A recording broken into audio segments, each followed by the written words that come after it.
ایک بادشاہ کے دربار میں ایک اجنبی نوکری کی طلب کے لیے حاضر ہوا۔ قابلیت پوچھی گئی، کہا سیاسی ہوں۔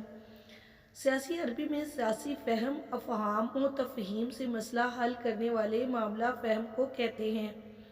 بادشاہ کے پاس سیاست دانوں کی بھرمار تھی۔ اسے خاص گھوڑوں کے اسطبل کا انچارج بنا لیا جو حال ہی میں فوت ہو چکا تھا۔ چند دن بعد بادشاہ نے اس سے اپنے سب سے مہنگے اور عزیز گھوڑے کے متعلق دریافت کیا۔ اس نے کہا نسلی نہیں ہے۔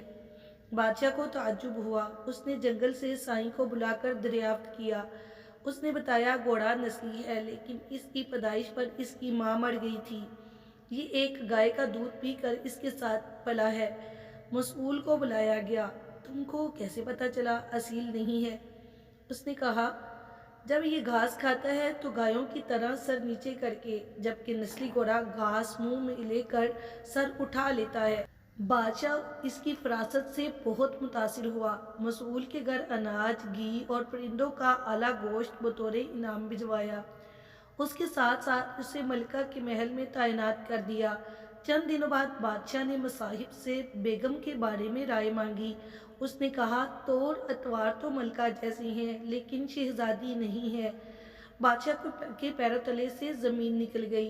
حواس بحال کیے، ساس کو بلوا بھیجا، معاملہ اس کے گوش گزار کیا۔ اس نے کہا حقیقت یہ ہے تمہارے باپ نے میرے خاوند سے ہماری بیٹی کی پیدائش پر ہی رشتہ مانگ لیا تھا، لیکن ہماری بیٹی 6 ماہ ہی میں فوت ہو گئی تھی۔ چنانچہ ہم نے تمہاری بادشاہت سے قریبی تعلقات قائم کرنے کے لیے کسی کی بچی کو اپنی بیٹی بنا لیا۔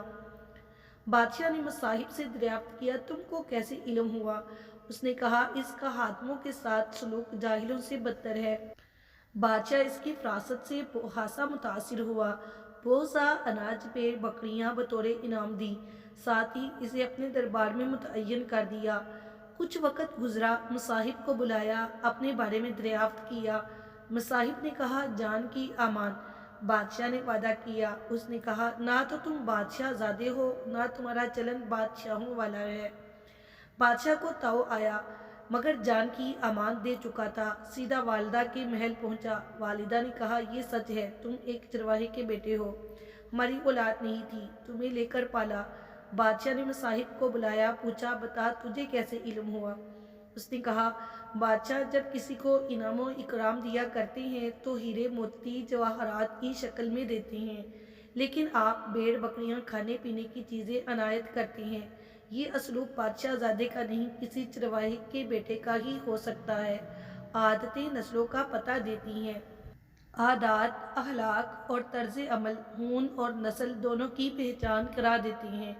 ویڈیو اچھی لگے تو لائک کریں اور میرے چینل کو سبسکرائب کریں۔